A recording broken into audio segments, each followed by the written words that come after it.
दर्शक महानुभावहरू तथा सम्पूर्ण फेसबुक साथीहरूलाई शुभ सन्ध्याको नमस्कार। आज हजुरहरूको माझमा मेवा पपिताका विषयमा केही जानकारी गराउन गइरहेको छु।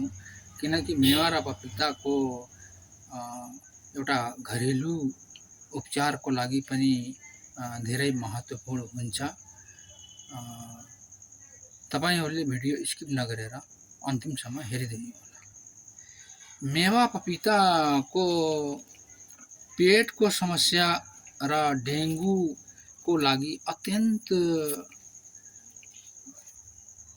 महत्त्वपूर्ण आयुर्वेदिक घरेलु उपचार हो।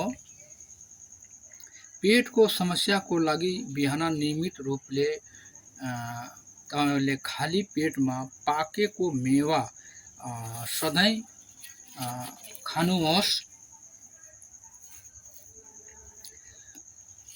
यसले तपाईको पेटमा पुरानो कब्ज र एसिडिटीमा निकै फाइदाजनक हुन्छ। मेवाको ताजा पातहरूलाई पिसेर थिचेर जुस बनाउनुस्। पछि दिनमा बिहान र साँझ 10 देखि 20 मिलिलिटर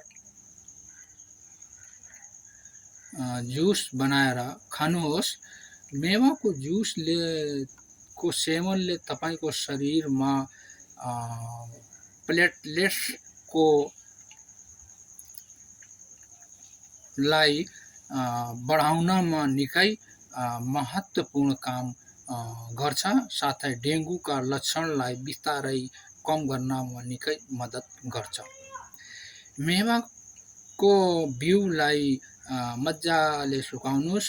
सुकिसकेपछि पाउडर बनाउनु होला।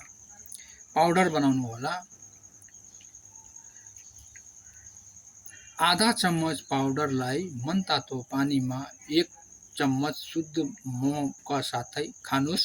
मेवाको बिउमा एन्टिप्यारासिटिक भन्ने गुण पाइन्छ, जसले तपाईको शरीरमा भएका किडाहरूलाई पनि नष्ट गर्नमा काफी मद्दत गर्छ। पाकेको मेवाको गुदालाई आफ्नै चेहरा, मुखको छालामा, फेसमा लेप बनाएर लगाउनुहोस्। 15 मिनेटपछि ठन्डा पानीका साथ फेसलाई सफा गर्नुहोस्। मेवामा भिटामिन सी र एन्टिअक्सिडेन्टले चेहराको दाग, धब्बा, झुरिया, मुहासा कम गर्नका साथै चेहरामा चमक ल्याउने काम गर्छ। साथै चेहरालाई चम्काउनमा मद्दत गर्छ।